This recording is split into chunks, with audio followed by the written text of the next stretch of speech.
नमस्कार मित्रांनो, साई मराठी ह्या चॅनलमध्ये तुमचे अगदी मनपूर्वक स्वागत करते.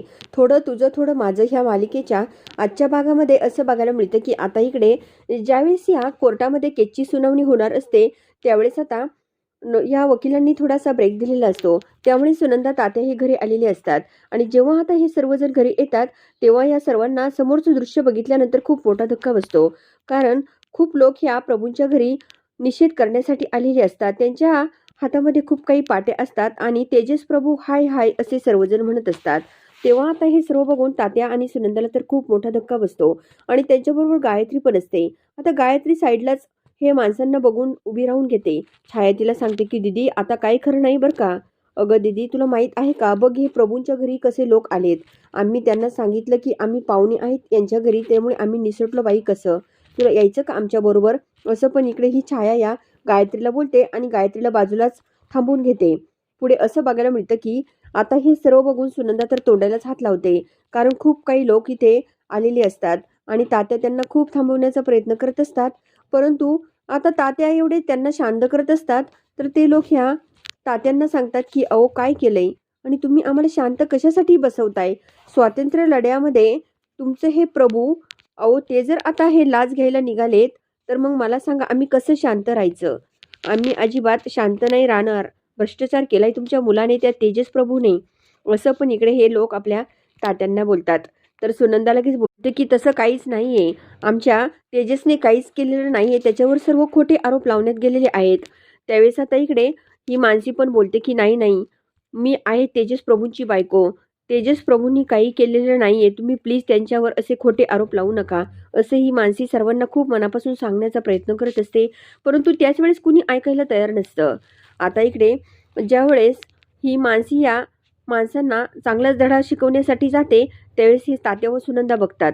आता इकडे गायत्री आणि छाया या तर दूरवरून सर्व काही बघत असतात. तर आता मानसी यांना सुरुवातीला हात जोडून विनंती करत असते की प्लीज तुम्ही थांबवा, जे काही चाललं ते शांत रीतीने बोला. त्यावेळेस आता ही माणसं बोलतात की नाही नाही, अहो आमच्या मुलांच्या शाळेचं जे काही भूमिपूजन झालं, ते जे काही जमीन आहे ती हवाली करायला निघालाय तुमचा तो तेजस प्रभू, असं ही माणसं या मानसीला बोलतात आणि बोलतात की वरून तुम्ही आम्हाला शांत बसवता का. आम्ही नाही शांत बसणार, आम्ही आता निषेध करणार आहे. तेजस प्रभू हाय हाय असे ही माणसं आरडाओरडा करूच लागतात. इकडे घरामध्ये तर सूरज आणि दिनेश व आबा हे जेव्हा घरामध्ये असतात त्यातून आता ह्या दिनेशने कशीबशी सुटका करून हे तिघेही बाहेर आलेले असतात. परंतु बाहेरचं जेव्हा हे दृश्य बघताच इकडे दिनेशला तर खूप मोठा धक्का बसतो. त्या माणसांबरोबर खूप बायका पण आलेल्या असतात. त्या बायका सुद्धा आपल्या मानसीला खूप काही बोलत असतात. मानसी त्यांना खूप सांगण्याचा प्रयत्न करत असते की नाही, आमच्या तेजस प्रभूंनी लाच घेतलेली नाहीच आहे, तुम्ही असे डायरेक्टली काही आरोप करू नका. त्यावेळेस आता इकडे ही माणसं बोलत असतात की अहो कधी ना कधी सिद्ध होणारच आहे. तर मानसी बोलते की जेव्हा सिद्ध होईल तेव्हा होईल, परंतु आता तुम्ही आमच्या बोलण्यावर विश्वास ठेवा. त्यानंतर आता खूप काही हे लोक असल्यामुळे आता मानसीला एवढ्यांना तोंड देणं अशक्य असतं. इकडे आता छाया लगेच तेवढ्यामध्ये या दीदीला बोलते की दीदी एक काम कर ना, अगं व्हिडिओ काढून घे मोबाईलमध्ये यांचा. आणि ह्या दोघी जणी खुशाल तो व्हिडिओ काढत असतात. इकडे मानसी एवढ्या लोकांना तोंड देत असते. मानसीचा जीव अगदी मुठीत आलेला असतो. तिकडे असं बघायला मिळतं की आता ही जी काही गायत्री असते तिला थोडीशी लाज वाटायला पाहिजे की आपल्या घरातल्यांवर एवढे काही अत्याचार होत आहे आणि आपण असा व्हिडिओ काढावं का. परंतु या नीच गायत्रीच्या मनाला काही वाटत नसतं. दुसरीकडे आता एवढा सूरज जरी वेडा असला तरी तो अक्षरशः आपल्या घरातल्या सर्वांच्या बाजूने ताकद देण्यासाठी उभा राहिलेला असतो. दिनेश सुद्धा आता सर्वांना बोलतो की मी आहे, तुम्ही घाबरू नका. आणि त्याच वेळेस इकडे मानसीने आता सर्व प्रभूंची ताकद एक करून माणसांना धडा शिकवण्यासाठी मानसी सज्ज झालेली असते. तर दुसरीकडे असं बघायला मिळतं की हा जो काही जेलमध्ये असतो तेजस फक्त एकाच वाक्याचं उत्तर शोधत असतो की नेमकं हे घरातल्यांनी केलं की बाहेरच्यांनी केलं, यामध्ये हात कुणाचा आहे, आपल्याला ते कसं समोर आणता येईल याचा विचार हा तेजस करत असतो. परंतु रणजितला ते काही माहीत नसतं.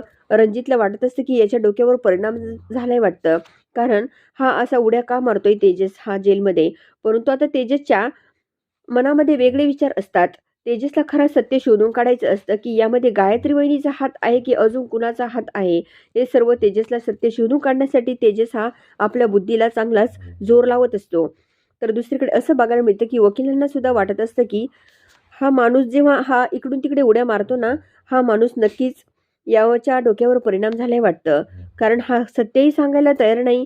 जी काही लाच घेतलेली आहे, पैसे कपाटात लपून ठेवलेले आहे, हे सुद्धा कबुली द्यायला तयार नाही.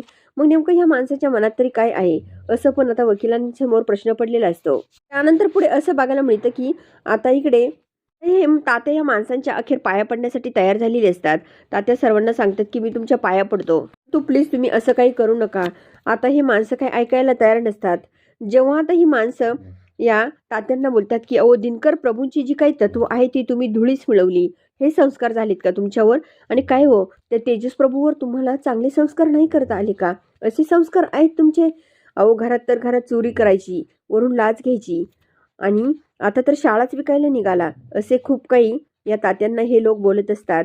तर आता बिचारे तात्या काही बोलत नसतात. तात्यांना खूप वाईट वाटत असतं, का तात्या हे खऱ्या विचारांचे असतात, सत्य लागत असतं तात्यांना. आणि तात्यांना जेव्हा हे लोक आरोप करत असतात तेव्हा आता तात्यांच्या मनाला खूप वाईट वाटत असतं की खरोखर आपण तर असं वागलो नाहीच आहे, आणि किती आपल्याला काय काय ऐकून घ्यावं लागतं, असे पण इकडे तात्या आपल्या मनाला विचार करत असतात. तात्या अखेर या बायकांसमोर सुद्धा हात जोडतात आणि बोलतात की प्लीज तुम्ही असं काही करू नका, असं काही बोलू नका. आम्ही अजून प्रभूंचा जो काही हा आदर्श आहे तो विसरलेलो नाहीये. अहो जे काही घडलं आहे त्यामुळे आम्हाला सुद्धा धक्का बसलाय. जे व्हायचं ते होईल, तुम्ही थोडा दम धरा ना, असं तात्या हे खूप सांगण्याचा प्रयत्न करत असतात. आणि हे सर्व बघून मानसीला तर खूप वाईट वाटत असतं. मानसीच्या डोळ्यातून पाण्याच्या धारा वाहू लागतात. मानसीला वाटतं की खरोखर काकांची यामध्ये काही चूक नाही आणि तेजेची पण काही चूक नाही. तरी पण हे नेमकं काय होऊन बसलंय, हे सर्व आता मानसीला खूप टेन्शन आलेलं असतं. दुसरीकडे असं बघायला मिळतं की त्यावेळेस ही लोक या आपल्या तात्यांना काही ना काही बोलत असतात. त्यावेळेस हे मानसीला अजिबात आवडलेलं नसतं.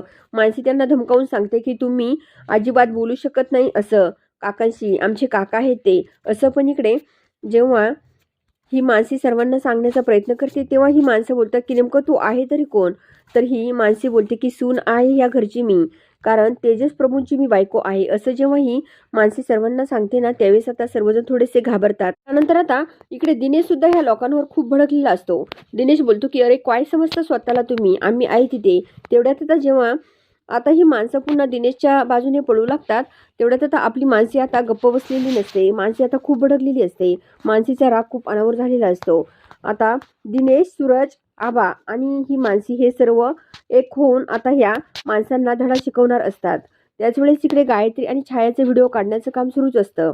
जेव्हा ही माणसे आता घरामध्ये जाऊन खूप काही तोडफोड करू लागतात तेव्हा आता ही मानसी त्या घरातील सर्वांच्या समोर जाऊन त्यांची खूप काही काठीने धुलाई करत असते. आणि हे सर्व बघून तात्या आणि सुनंदाला खूप वाईट वाटत असतं. सुनंदा मानसीला आरडून ओरडून सांगत असते की अगं मानसी, थोडासा जीवाचा विचार कर, जाऊ दे मरू दे त्या वस्तू.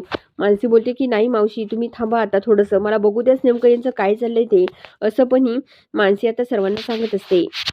मानसी ही सर्वांना ओरडून सांगते की आम्ही काही केलेलं नाहीये आणि तुम्ही आम्हाला विनाकारण त्रास देऊ नका, लगेचच्या लगेच निघा, नाहीतर मी लगेच पोलिसांना फोन करते, असं म्हणत मानसी लगेच आता पोलिसांना फोन करून तिथे पोलिसांना बोलावून घेते. आणि ज्यावेळेस इकडे आता पोलीस इथे येतात तेव्हा सर्वजण खूप घाबरलेले असतात. आता ही मानसी सर्व पोलिसांना सांगते की यांनी आम्हाला खूप त्रास दिला सर, तुम्ही यांना चांगलंच आतमध्ये टाका. अहो एखाद्याने जर काही चूकच केली नसेल तर त्यांना त्रास देण्याचा काय अधिकार आहे हो, असे पण आता इकडे ही मानसी सर्व पोलिसांसमोर बोलत असते. तर आता हे पोलीस इन्स्पेक्टर चांगलेच या गुंडांना धमकावत असतात. जे काही लोक आलेले असतात त्यांना पण धमकावत असतात. तर मित्रांनो, आता ही मानसी अगदी दुर्गावतार धारण करून ह्या प्रभूंच्या घरांना वाचवलेलं आहे. आता तेजसची सुटका मानसी कशा प्रकारे करणार हे बघणं सुद्धा खूप इंटरेस्टिंग ठरणार आहे. तर थोडं तुझं थोडं माझं ह्या मालिकेचे डेली अपडेट मिळवण्यासाठी आपल्या साई मराठी ह्या चॅनलला जरूर सबस्क्राईब करा, लाईक करा आणि व्हिडिओ बघितल्यामुळे अगदी मनापासून धन्यवाद.